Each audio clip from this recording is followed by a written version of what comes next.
ओम श्री गणेशाय नमः। नमस्कार दोस्तों, स्वागत है आप सभी का हमारे चैनल भक्ति ज्ञान 108 के में। दोस्तों, आज मैं आपको मार्गशीर्ष मास महात्म के 21वें अध्याय की कथा सुना रहा हूँ। श्री भगवान ने कहा, हे पुत्र, पूर्वोक्त लक्षणों से युक्त शिष्य को मार्गशीर्ष मास में जो मेरा आश्रय है, इस प्रकार के गुरु से उस मंत्र को प्राप्त करना चाहिए। बुद्धिमान पुरुष को सभी वैष्णव व्रतों का पालन करना चाहिए।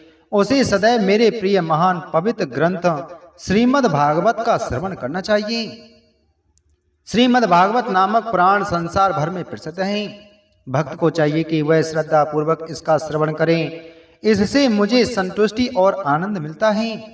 जो मनुष्य निरंतर भागवत पुराण का श्रवण करता है, उसे प्रत्येक अक्षर पढ़ने पर एक पीले रंग की गाय दान करने का पुण्य प्राप्त होता है।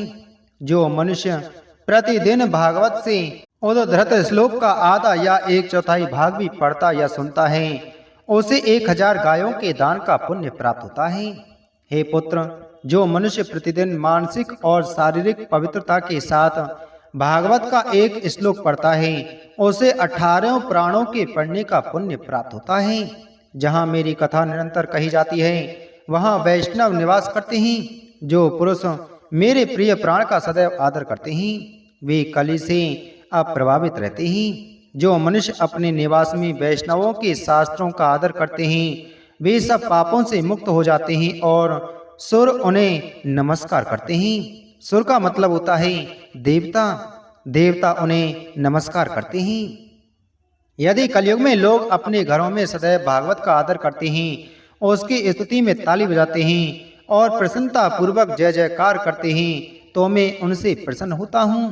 हे पुत्र, जितने दिन तक उनके वंशज अपने निवास में भागवत का पाठ करते हैं, उतने दिन तक पितर लोग दूध, घी, शहद और जल पीते हैं। जो लोग भक्ति पूर्वक भागवत ग्रंथ को वैष्णव को प्रदान करते हैं, वे हजारों और करोड़ों कल्पों तक मेरे लोक में निवास करते हैं। जो मनुष्य अपने निवास स्थान में सदैव भागवत शास्त्र का आदर करते हैं, उन्हें उनके द्वारा समस्त जीवों के सर्वनाश तक देवता प्रसन्न रहते हैं। यदि किसी के निवास में उत्तम भागवत का आधा या 1/4 श्लोक भी हो, तो अन्य सैकड़ों हजारों शास्त्रों का संग्रह किस काम का। कलयुग में यदि किसी के घर में भागवत ग्रंथ नहीं है, तो वह यम के पास से कभी नहीं लौटेगा। कलयुग में जिसके घर में भागवत ग्रंथ नहीं है, वह वैष्णव कैसे कहलाएगा। वह चांडाल से भी बदतर है। हे जगत के स्वामी, अपनी सारी संपत्ति की कीमत पर भी शास्त्रों का संग्रह करना चाहिए। हे मेरे पुत्र, मुझे प्रसन्न करने के लिए वैष्णव को सदैव ऐसा ही करना चाहिए। कलयुग में जहाँ भी भागवत है, मैं वहाँ देवताओं के साथ सदैव निवास करता हूँ। सभी तीर्थ, पश्चिम और पूर्व की ओर बहने वाली नदियाँ और सरोवर, यज्ञ, सातों नगर और सभी पुण्य पर्वत वहां उपस्थित हैं। हे जगत के स्वामी, मेरे शास्त्र का श्रवण यश, पुण्य और विजय चाहने वाले को पापों के नाश के लिए तथा धर्मात्मा को मोक्ष प्राप्ति के लिए करना चाहिए। श्रीमद् भागवत पुण्यदायी है। यह दीर्घायु, स्वास्थ्य और पुष्टता प्रदान करता है। इसे पढ़ने या सुनने से मनुष्य सभी पापों से मुक्त हो जाता है। हे लोकों के स्वामी, यदि लोग महान श्रीमद् भागवत का श्रवण नहीं करते, तो उनके शाश्वत स्वामी यम हैं। यह निसंदेह सत्य है, सत्य ही है। हे पुत्र, यदि कोई व्यक्ति विशेष रूप से एकादशी के दिन भागवत सुनने नहीं जाता, तो उससे बड़ा कोई पापी नहीं है। मैं उस घर में रहता हूँ जहाँ भागवत का एक श्लोक या उसका आधा या 1/4 भाग लिखा हुआ रखा हो। सभी आश्रमों में जाना और सभी नदियों में स्नान करना मनुष्यों के लिए श्रीमद् भागवत जितना पवित्र नहीं है। हे चतुर्मुख, जहाँ कहीं भी श्रीमद् भागवत है, वे वहाँ उसी प्रकार जाता हूँ जैसे गाय अपने बछड़े से प्रेम करती है।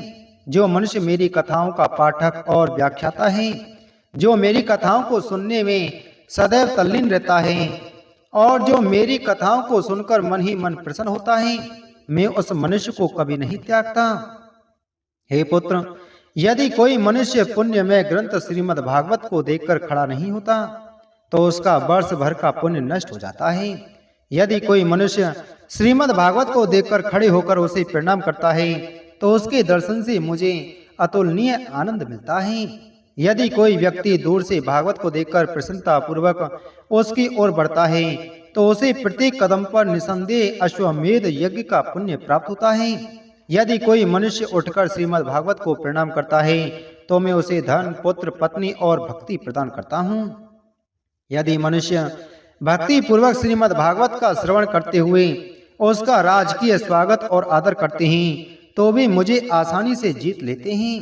हे धर्मात्मा, जो पुरुष मेरे सभी उत्सवों के दौरान महान श्रीमद् भागवत का भक्ति पूर्वक श्रवण करते हैं वे मुझे महान आनंद प्रदान करते हैं।